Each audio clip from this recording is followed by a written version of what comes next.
Welcome back for another deep dive. Mm-hmm. Today, we're going to be going back in time a little bit and exploring the world of audio technology, Okay. and specifically vacuum tubes. All right. We're going to figure out why some musicians still prefer these vintage components Yeah. over modern transistors, Yeah. even in today's digital age. Right. Our guide for this sonic adventure is an academic paper called Vacuum Tubes: The Market for Niche Innovations by J. Christopher Westland. Interesting. So you might be thinking, vacuum tubes? Yeah. Aren't those ancient relics? Right. Well, that's where things get interesting. I think so. So let's start with the basics. Okay. What exactly is a vacuum tube? Yeah. I mean, when I picture them, I think of something big and hot, Sure. maybe a little fragile. Yeah, you're not far off. Okay. Vacuum tubes are pretty bulky. Yeah. They do generate heat, Mm-hmm. and they need to be handled with care. Right. The important thing to remember is that they operate very differently compared to the transistors we see in modern electronics. Okay, so help me understand that difference. Okay. Where do vacuum tubes come All from, right. and how do they actually work? It all started back in 1883 Okay. when Thomas Edison stumbled upon something called the Edison effect. Hmm. And he noticed that an electric current could unexpectedly flow through a vacuum. Interesting. Now, at the time, this didn't make much sense. Right. But later, J.J. Thomson discovered the electron, and that helped explain what Edison was seeing. Huh. Electrons, those tiny, negatively charged particles, were moving through the vacuum and creating the current. Got it. And that's the foundation of how vacuum tubes work. So Edison accidentally set the stage for a whole new era of audio technology. It's pretty amazing, isn't it? Yeah, so you mentioned that vacuum tubes are different from transistors. Right. Can you walk me through what makes them unique? Absolutely. Okay. The key difference lies in how electrons travel within each device. Okay. In a vacuum tube, you have an imperfect vacuum, meaning there are still some air molecules hanging around. This allows electrons to move relatively freely, reaching speeds of up to 60,000 kilometers per second. Wow, that's incredibly fast. Yeah, it's pretty amazing. I can already see why the electron journey is so important here. Right. So in a transistor, which is made from solid-state materials like silicon, it's a different story. It is. Okay. The electrons face a much more crowded environment. Okay. Imagine a football player trying to weave through a packed defensive line. Okay. That's what it's like for an electron in a transistor. Interesting. It's a much slower and more chaotic journey. Okay, I'm curious about how this difference in electron travel actually translates into a different sound. Yeah, Does the crowded field in a transistor actually affect the sound quality? that's exactly where it gets interesting. Okay. The way electrons move through these devices directly impacts their sonic characteristics. Mm-hmm. And this brings us to a crucial concept in understanding vacuum tube sound: Okay. saturation. All right, saturation. Let's talk about it. Yeah. So this saturation point is where the magic happens. I can see how that might be appealing to musicians, especially if it adds warmth and character to their sound. Exactly. And here's where the difference between tubes and transistors becomes even more apparent. Okay. Transistors, with their clean and precise operation, aren't as prone to this kind of saturation. Right. They excel at accurately reproducing the input signal, Mm-hmm. but some argue that this accuracy can sometimes feel sterile Right. or lacking in emotion. Interesting. So it's like there's a trade-off. Yeah. Transistors offer precision, Mm-hmm. but tubes give you that warmth and richness through saturation. Right. I'm starting to see why this debate continues to rage on. Yeah, and there's another layer to this. Okay. Vacuum tubes aren't just about the electrons zipping around inside. Right. They're also influenced by external components, Okay. which adds to their complexity and unpredictability. Interesting. Westland highlights how things like bass strings, pickups, Mhm. and even speaker magnets can all affect how a tube behaves. Wait, so the entire setup matters, not just the tube itself. Absolutely. It's like an intricate dance between all these different elements. That's pretty wild. And this is one reason why vacuum tubes are so difficult to model mathematically. Okay. There's a famous equation called the Langmuir-Child law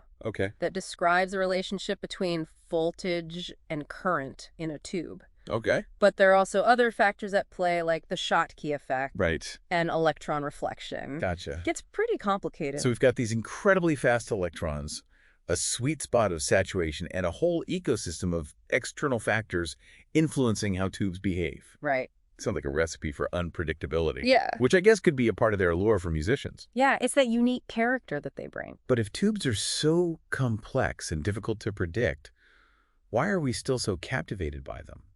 What is it about their sound that keeps people coming back for more? Well, remember that Westland quoted a Bell Labs engineer named Myron Glass, who said that nature abhors a vacuum tube. Okay. And that's because transistors, which came our tubes, offer a whole host of advantages. Right. They're smaller, Yeah. cheaper, Okay. more reliable, consume less power, Right. and don't require any warm-up time. Interesting. Basically, they check all the boxes for mass production and widespread adoption. It makes you wonder why tubes haven't completely vanished. Yeah. I get that they have this cool vintage vibe, Right. but is it just nostalgia? Or is there something more to it? There's definitely more to it than just nostalgia. Okay. We need to delve into the subjective experience of sound What and is how it? our brains perceive music. Okay, I'm intrigued. Tell me more. Many musicians and audiophiles claim that tubes produce a warmer sound, Right. a certain richness and depth that transistors, for all their technical superiority, simply can't replicate. Interesting. It's not just about the technical specs, Yeah. it's about how the sound makes us feel. Right. And for many, the sound of tubes evokes a sense of nostalgia, Yeah. a connection to a bygone era of music recording and performance. So it's about capturing the soul of the music, that almost indescribable quality that makes it feel alive. Exactly. I wonder if it has to do with the way tubes handle harmonics and overtones. Mm-hmm.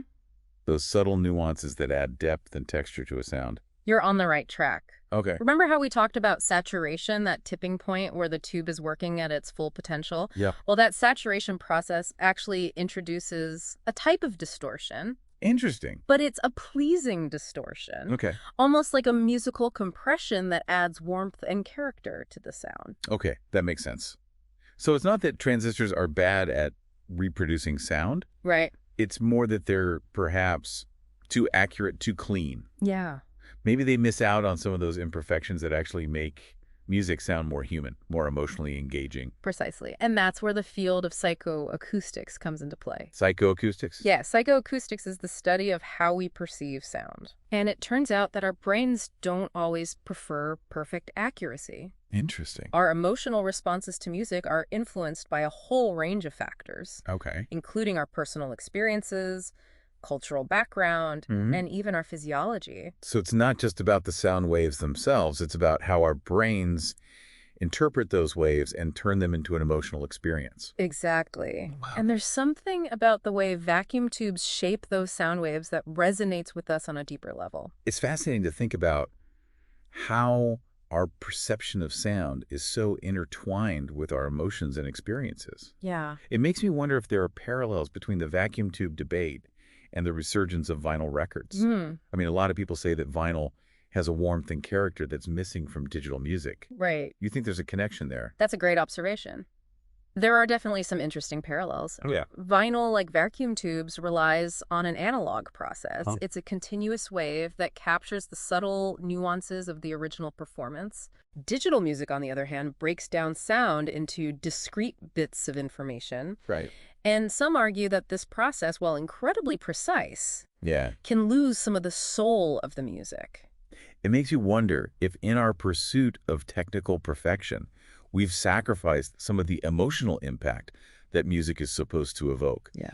Have we become too obsessed with crystal clear recordings and noise-free playback that we've lost that raw energy that makes music so powerful? It's a question worth pondering. Maybe we need to find a balance. Yeah. We can appreciate the convenience and clarity of digital music Right. while also recognizing the value of those analog technologies that capture a different dimension of sound.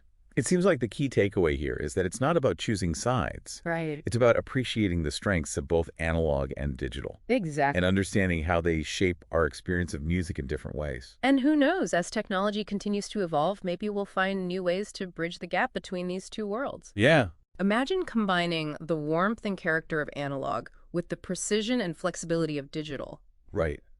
The possibilities are endless. Now that would be something truly revolutionary. Yeah. But even if that never happens, there will always be those who cherish the unique sound and feel of vacuum tubes. Absolutely. It's a testament to their enduring appeal and the power of those glowing glass bottles to transport us to a different sonic realm. This deep dive into vacuum tubes has shown us that technology is about more than just specs and numbers. Right. It's about how it interacts with our senses, our emotions, and our very perception of the world. And that's a beautiful thing. Well said. So to wrap things up, I think we've learned that the debate between vacuum tubes and transistors is really a reflection of a much larger conversation Yeah, about how we experience music and the role technology plays in shaping that experience. right. That's a reminder that there's always more to discover and new ways to appreciate the magic of sound. Absolutely. Thanks for joining us on this deep dive, and keep exploring the sonic landscape.